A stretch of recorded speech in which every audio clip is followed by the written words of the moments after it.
পাত্রপাত্রী এবং দুজন সাক্ষী সবাই একটি মেসেঞ্জার গ্রুপে যুক্ত থেকে পাত্র যদি বিবাহ করে, সেই বিয়ে সহি হবে কিনা? উত্তর হলো না, এটি বিবাহ বিশুদ্ধের কোনো পদ্ধতি নয়।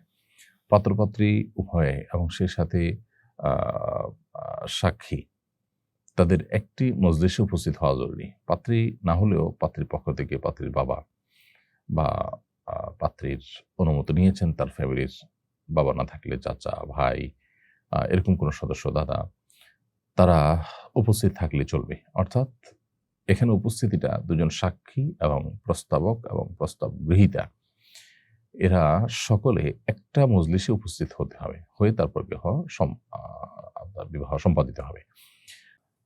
অনলাইনে মেসেঞ্জার গ্রুপ টুপ ইত্যাদিতে এরকম কেউ করলো, প্রস্তাব দিল আর অপরজন গ্রহণ করলো কিংবা কল করলো, এটা বিবাহ সংগঠিত হওয়ার বিশুদ্ধ কোনো পদ্ধতি নয়।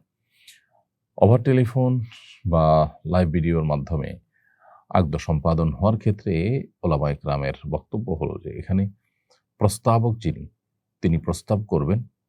প্রস্তাব তিনি কোনো উকিলের মাধ্যমে, প্রতিনিধির মাধ্যমে করবেন। তিনি প্রতিনিধিকে সরাসরি বা ওভার টেলিফোন প্রতিনিধিকে বলবেন, তুমি আমার পক্ষ থেকে প্রস্তাব করবে। তখন তিনি তার পক্ষ থেকে ওই যে একই মজলিসে উপস্থিত থাকবেন সশরীরে, সেখানে প্রস্তাব করবেন।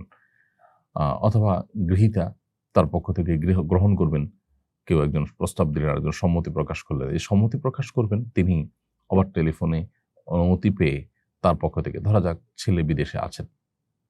ছেলে দেশে থাকা কাউকে, মেয়েও দেশে, সাক্ষীরাও দেশে, দেশে থাকা কাউকে দায়িত্ব দিলেন যে অমুকের মেয়েকে এত টাকা মহর বিনিময়ে আমার সাথে বিবাহের পরে আমার পক্ষ থেকে তুমি প্রস্তাব দিবে, কিংবা তারা প্রস্তাব দিলে আমার পক্ষ থেকে তুমি সম্মতি জ্ঞাপন করবে।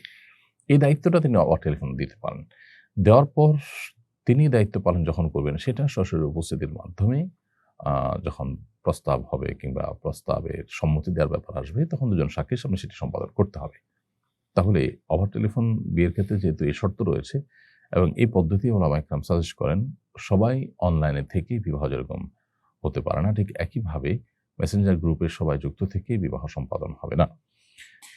আমি মেডিকেল স্টুডেন্ট, পড়ালেখার প্রয়োজনে মানবদেহের বিভিন্ন ছবি আমাকে আঁকতে হয়। কখনো হাত বা পা, কখনো শরীরের কিছু অংশ আঁকতে হয়। এটা কি জায়েজ আছে?